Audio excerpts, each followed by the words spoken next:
Attorneys, how do you respond to your billable hour requirements? Welcome to another episode of the 6-Minute Obsession. Rob, what are we talking about here with this statement? We're talking about the response that we have when we feel that pressure, like we talked about on the last episode. How do you respond to it? What is your first reaction when you feel that pressure of the billable hours, when you feel that stress coming on you? So give me like the 3 best takeaways here that we're going to cover today in this episode. Well, in general, it's determining how you respond. First, you have to ask yourself if you're the victim or at the effect of that pressure that you're feeling. Next, you have to ask yourself if you're fighting against it or trying to beat that pressure or that stress of the billable hours. And then the third thing is to really think of what benefit you can feel from that pressure you're feeling to meet your billable hour requirements. Excellent. Well, I've already rolled up my sleeves to get busy here, Rob, so let's dig into these 3 things, and let's see if we can help your attorney friends here get a lot better at dealing with the stress of those billable hours. So clearly we're not going to get rid of it. So I think your big question here is, are you reactive or are you responding in a way that gives you a little bit more sense of control, right? Yes, exactly. We all want to respond, but quite frankly, when we feel that stress, when we feel that pressure, our first thing is a reaction. We don't take that pause. We don't take that couple seconds to say, hey, what's the best thing for me? We just react. Right. So the first question to ask is, and well, let me stop there. It's all right. It's okay. It's normal. We all react. It happens. I react. No one's perfect. But when we first feel that stress, how do we react? Do we react that we say we're the victim of it? We're at the effect of it. Oh, what can I do? This pressure's coming down on me. I have to meet these hours. I have to do this work. I have to get this done. What am I going to do? This always happens to me last minute. This always happens to me here. This always happens to me there.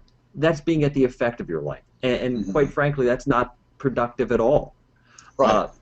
And that, as you're saying, that lends itself to you feeling victimized by it, right? It's almost like a matter of perspective, right? If my brain keeps looking at what's coming at me from outside and I'm kind of reacting to it, then I'm feeling victimized by it, as opposed to, yeah, it's always going to come from outside, but if I can just take that pause that you're talking about, then I can actually keep my focus on, all right, so what am I going to do about it? And now I'm not the victim, I'm actually the responder. I'm taking action, right? Exactly. And even if you have the choice and you choose to respond as the victim, at least you're making that choice. You don't feel at the effect of it as much. That's true. It's a good point. But you mentioned it being a pause, and I'm always amazed by how little a pause that we really need to make this shift that you're talking about here in this first key takeaway. And I'd say maybe that's the key to the key, is that we're not talking about a massive change to your lifestyle, right? It's the ability to almost take a breath between what I see coming at me and feel like I'm making a choice about what am I going to do about it, right? Yeah. Well, let me give a good example. Let's say you're the partner that you work for, a senior associate that you work for, or whomever you're working for calls you into their office. Their door is shut. You knock on the door. They say, come in. Put your hand on the door handle. Take 2 seconds. Just because you're already sweating, right? Because you're not anticipating that you're going to get the big bonus right now. Nobody likes to be called in, but by taking that 1 or 2 seconds, whatever's going through your head, the stress, that pressure that you're feeling, will dissipate some, and you'll be able to respond a little better.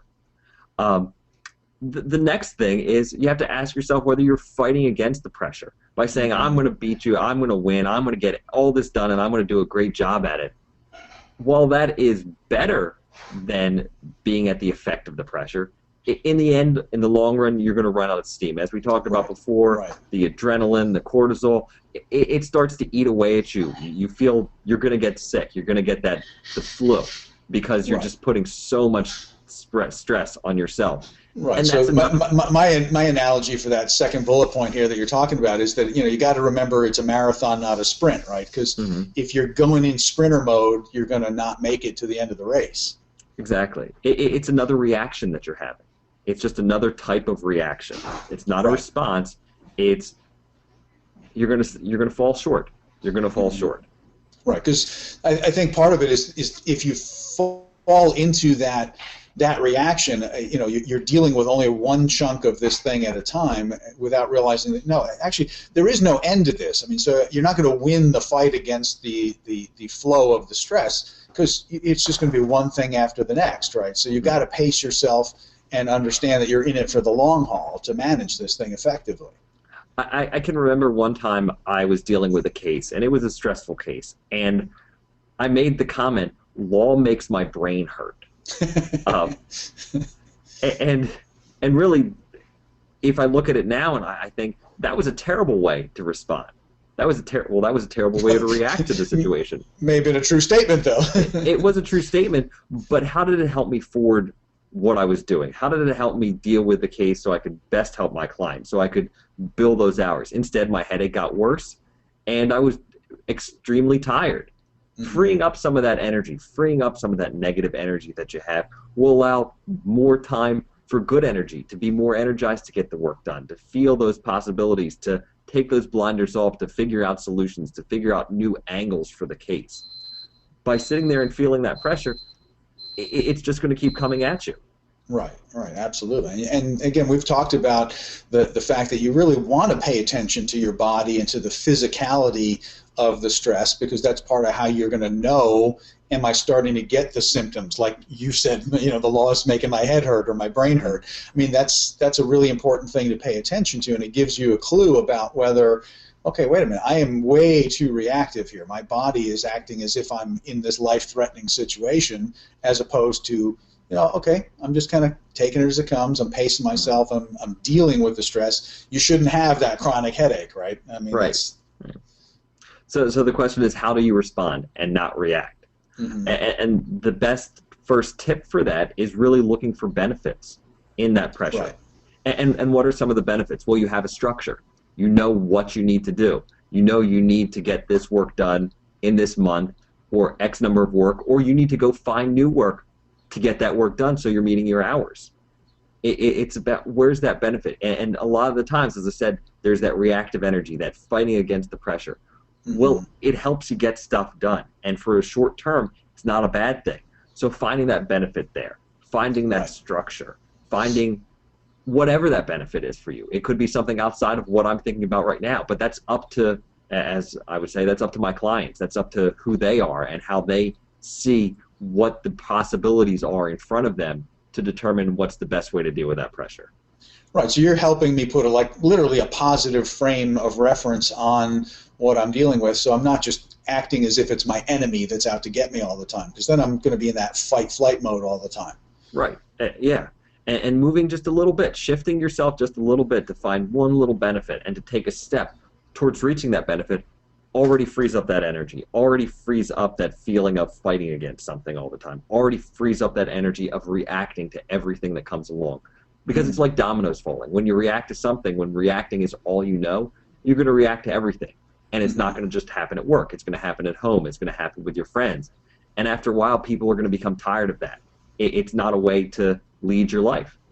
Right, yeah. I mean, I know for myself, for a lot of the things that could be stressful, I mean, I personally find it helpful to really kind of put it into a frame of reference of almost being like a game that's being played. And I want to play to win, but I want to not let my brain fall in so deeply into the game that I'm acting as if it's a life and death scenario, because then I've lost that perspective of having fun winning the game, And when we win the game, others can win too, and that's by shifting that view.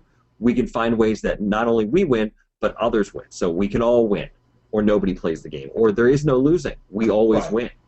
Well, and that's the other thing about that sort of game-playing kind of reference is that you're at any given moment in the game, you're not necessarily winning in that moment, right? If I'm playing a game of Monopoly with friends and family kind of thing, I may be down at a certain point, but I know that it's a game, and I know that I'm still playing and having fun, and that the tide will turn. But if I have lost perspective and I'm feeling like if I am not winning all the time, that I'm losing, and I'm going to lose something that has higher stakes than the game, then I'm going to get all that cortisol that you were talking about in a previous conversation we had. I'm just going to start breaking down my body literally in an unhealthy way because I've lost perspective.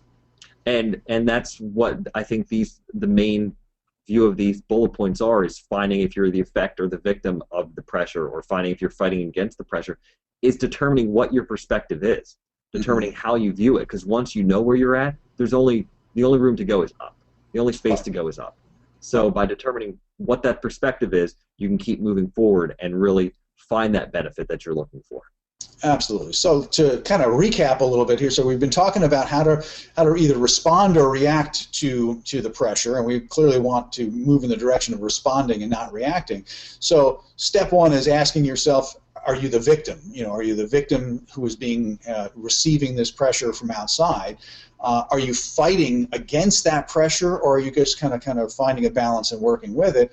And then trying to think of a positive frame of reference to put this pressure into so that you can work with it without feeling like you're being attacked by it, right? So that's our kind of recap here. And this is the work that you do, when you're not playing an attorney on television, you're working with people as a coach to help them balance their legal practice. So if someone wants some extra help with you and they want to have some one-on-one time with you, what's the best way for me to send them your way, Rob? Come to my website, Graffstandard.com. Come to the contact page and you can fill it out. If you come to my website for the first time, click on the link. I'm offering a free 30-minute session right now if you sign up, or you can contact me at robert@graffstandard.com. Awesome. And subscribe to the show. It's right underneath each show episode on graffstandard.com so you don't miss the announcement for what we're talking about next time. So until then, peace with your 6-minute obsession. Enjoy.